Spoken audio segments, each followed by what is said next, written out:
Hey, salut à toi. Aujourd'hui, vidéo un peu inédite parce que je vais pas te partager une analyse ou la perte de poids d'un de mes clients, mais bel et bien la mienne. Je vais t'expliquer comment j'ai fait pour perdre du poids et perdre du ventre en seulement 28 jours. Alors si toi aussi tu cherches à perdre du poids depuis quelques semaines, quelques mois ou même quelques années, cette vidéo va grandement t'intéresser. Je suis nutritionniste et lorsque j'aide des clients, j'aime bien tester sur moi des nouvelles méthodes de perte de poids avant de les conseiller à mes clients pour pouvoir être le plus pertinent possible sur les conseils que je vais prodiguer. Par le passé, j'ai notamment déjà tenté de perdre du poids grâce à des méthodes progressives.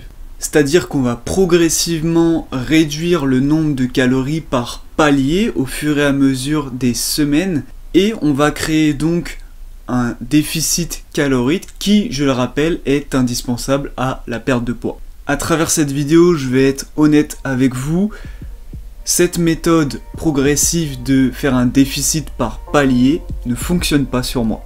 En effet, je pense qu'il y en a beaucoup d'entre vous qui vont se reconnaître dans ce que je vais dire, mais rien que le fait de me dire que pendant des semaines, je vais être en déficit calorique et donc que je vais manger moins est très compliqué. D'ailleurs, avec cette méthode, il est très difficile d'avoir une vie sociale puisque lors des premières semaines, vous allez créer un déficit calorique qui sera assez faible puisqu'on fonctionne par palier. Les premières semaines, ça sera peut-être 200 calories en moins.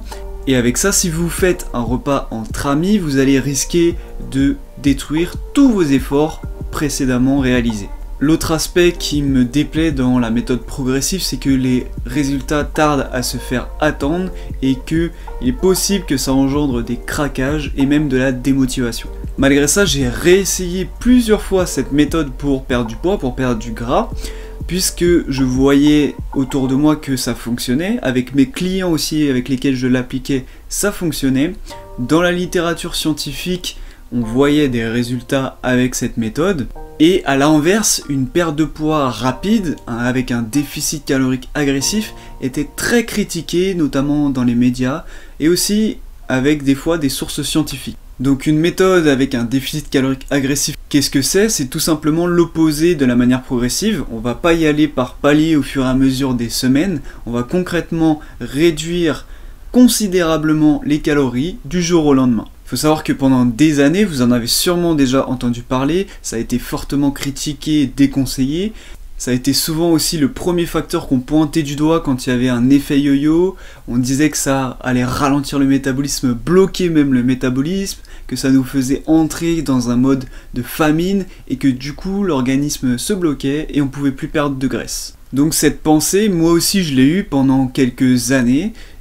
Et même pendant mes études dans le milieu de la nutrition.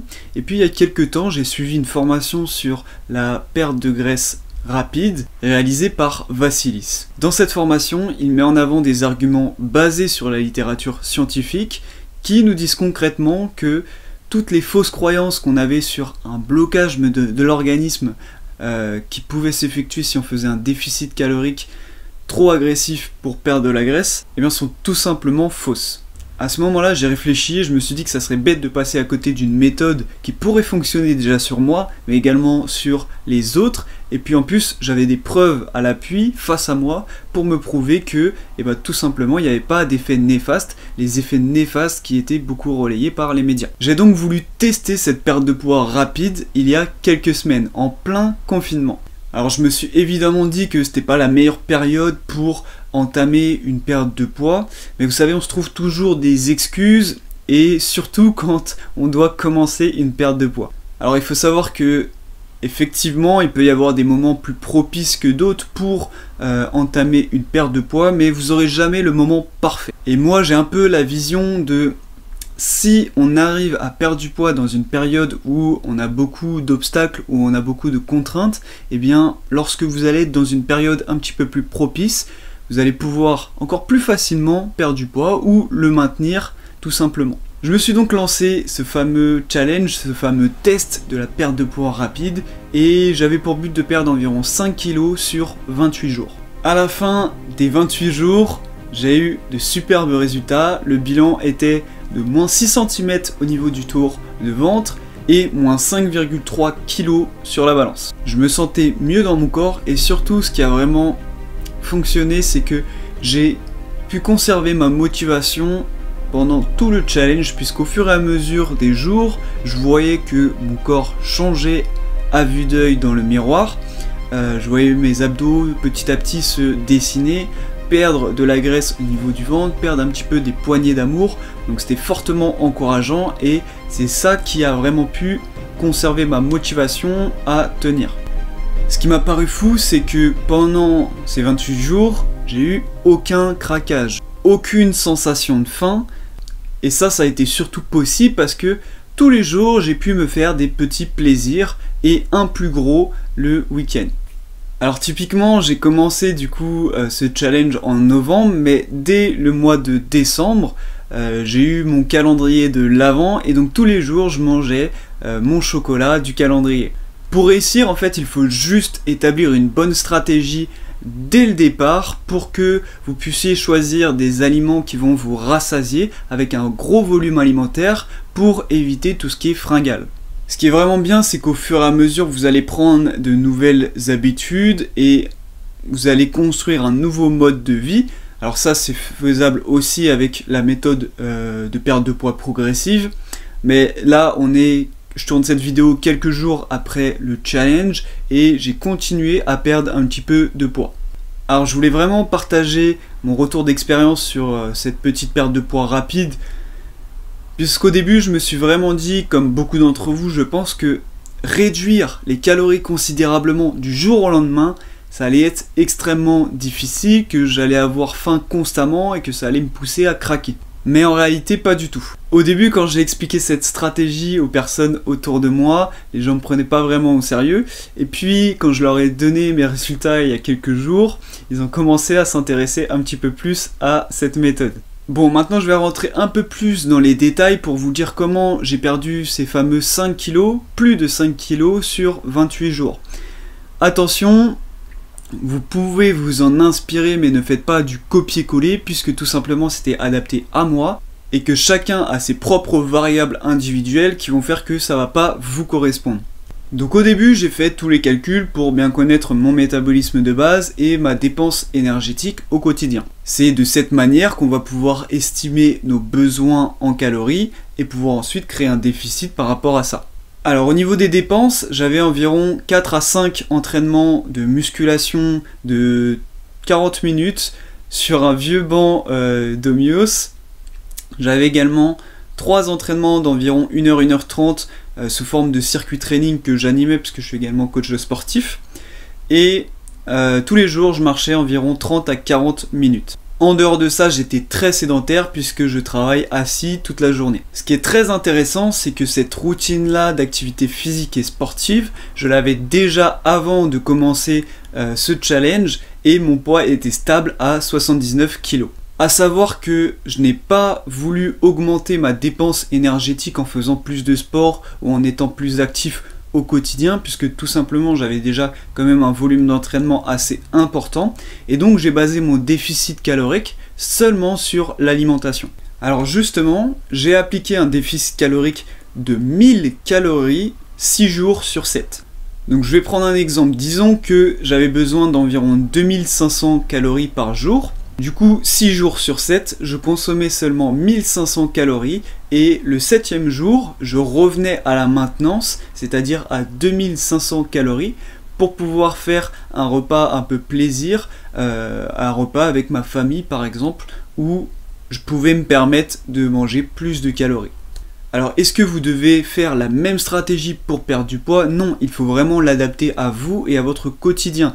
Il faut que ça vous soit personnel, sinon ça ne fonctionnera pas. Dès la première semaine, j'avais déjà perdu 2 kg, donc je voyais déjà les premiers résultats.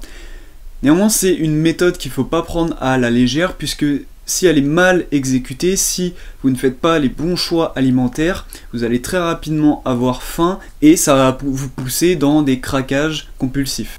Je vais donc vous donner 3 conseils pour que vous aussi vous puissiez perdre du poids rapidement. Conseil numéro 1, baser son déficit calorique principalement sur l'alimentation. Alors il y a beaucoup de personnes qui se disent que pour perdre du poids, ils vont augmenter leur volume d'entraînement. Alors évidemment, ça va contribuer à créer un déficit calorique. Maintenant, si vous ne faites rien au niveau de l'alimentation, vous risquez de compenser en mangeant un petit peu plus, et vous risquez également de très rapidement atteindre une phase de plateau, puisque si vous avez déjà plusieurs entraînements par semaine, il est vraiment très difficile d'aller chercher encore plus loin. Là où vous allez vraiment pouvoir créer un gros déficit calorique, ça va être surtout sur l'alimentation. Alors maintenant, bien sûr, si vous faites attention à votre alimentation et qu'en plus vous pratiquez de l'activité sportive et de l'activité physique, ça va agir de manière synergique et vous allez pouvoir créer un déficit calorique un peu plus important et ainsi perdre du poids. Conseil numéro 2, avoir des repas libres compris dans ta planification. Alors je tiens à préciser qu'il est tout à fait possible de se faire un cheat meal, un free meal, un repas libre comme vous voulez pendant que vous êtes en déficit calorique agressif. Alors ma stratégie, vous l'avez vu, consistait à revenir à la maintenance sur un jour de la semaine pour pouvoir justement intégrer ce fameux repas. Alors si vous conservez une alimentation trop stricte pendant trop longtemps et que vous ne vous accordez pas ce fameux repas où vous allez vous faire plaisir avec par exemple une pizza ou un hamburger, vous risquez d'accumuler trop de frustration jusqu'à un craquage total. D'ailleurs, ce repas il va être également important pour éviter qu'il y ait de trop grandes adaptations métaboliques, comme une légère diminution de votre température corporelle. Donc il est vraiment important de comprendre ce type de repas dans votre planification et dans votre déficit. Néanmoins, il faut tenter d'estimer ce repas en termes de calories et d'être 100% honnête avec soi-même pour éviter d'avoir des surprises et que finalement le poids n'a pas bougé ou le poids a augmenté. Donc ça nous amène à notre troisième point, être 100% honnête avec soi-même. Alors je pense qu'il est vraiment très intéressant dans un souci de progression pour atteindre vraiment le poids qu'on souhaite rapidement, d'être conscient de ce que l'on mange. Alors j'en parle souvent dans mes vidéos, mais je le rappelle, on a tendance à surestimer nos dépenses énergétiques et sous-estimer nos apports alimentaires.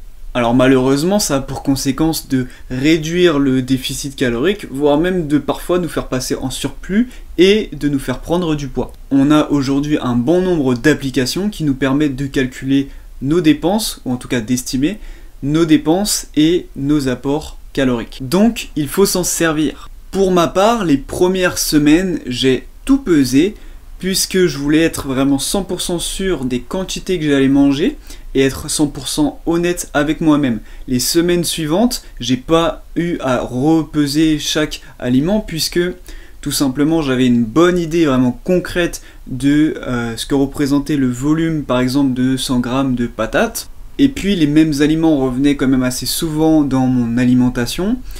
Et lorsque j'avais un nouveau aliment que je n'avais pas encore mangé et pesé, ou alors que j'avais un doute sur la quantité, j'hésitais pas à reprendre ma balance pour peser et voir si vraiment ça correspond à ce que j'ai dans ma tête. Donc sur les 28 jours de déficit calorique que j'ai fait pour cette perte de poids, j'ai peut-être passé 20 jours où j'ai vraiment rien calculé.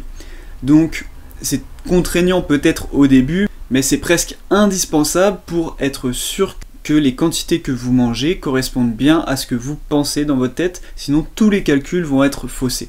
Néanmoins, l'avantage d'un déficit calorique agressif, c'est que vous avez considérablement réduit le nombre de calories que vous allez consommer et vous avez quand même une petite marge d'erreur. Donc c'est-à-dire que si vous vous êtes trompé par exemple sur une quantité, on va dire que vous avez mangé 200 calories de plus que ce que vous aviez calculé, vous allez quand même perdre du poids parce que le déficit est suffisamment important. Néanmoins, je vous conseille quand même dans les premiers jours de calculer ce que vous mangez pour être sûr que ça corresponde à votre stratégie. Donc il faut être honnête avec soi-même. Quand vous avez un doute, n'hésitez pas à reprendre la balance. Très souvent on a tendance à se trouver des excuses quand on perd pas de poids, mais la réalité c'est que souvent justement on se trompe à cause de ça et que du coup on n'est plus en déficit calorique et c'est à cause de ça qu'on ne perd pas de poids. Voilà, donc ici je t'ai expliqué quelques grands axes de cette méthode.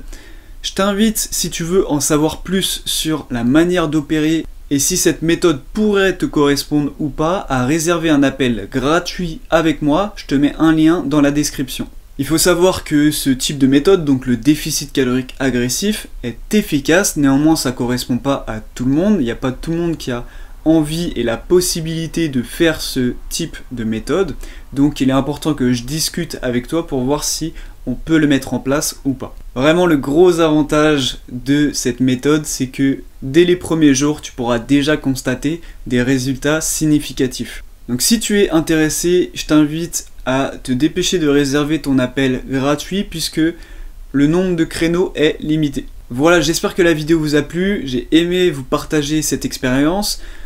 Si la vidéo vous a plu, n'hésitez pas à mettre un pouce bleu et je vous dis peace.